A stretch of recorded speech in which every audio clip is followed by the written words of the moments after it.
बिस्मिल्लाह वस्सलातु वस्सलामु अला रसूलिल्लाह। एक सवाल हमारे पास है कि क्या कुर्बानी का गोश्त ये गैर मुस्लिम को दे सकते हैं? नहीं, देखिए, कुर्बानी का गोश्त गैर मुस्लिम को नहीं दे सकते, ठीक है जी।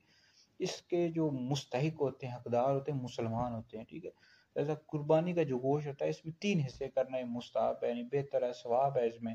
एक आप अपने लिए रख लें, गरीबों को दे दें, कोई रिश्तेदारों को दे दें, तो तीन हिस्से करना मुस्ताहब है। बहरहाल अगर कोई कुर्बानी का गोश्त अपने लिए भी रख लेता है सारा, तो रख सकता है, कोई हर्ज नहीं है। अलबत्ता जो कुर्बानी का गोश्त होता है मुसलमानों ही को देंगे, ठीक है जी।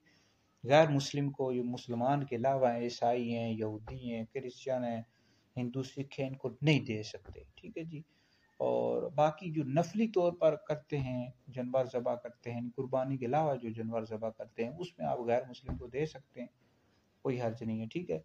लेकिन जो कुर्बानी का गोश्त होता है इसके जो मुस्तहिक होते हैं, हकदार होते हैं, मुसलमान ही होते हैं। मुसलमानों के अलावा जो कुर्बानी का गोश्त है वो गैर मुस्लिम को जो मुसलमान नहीं होते उनको नहीं दे सकते।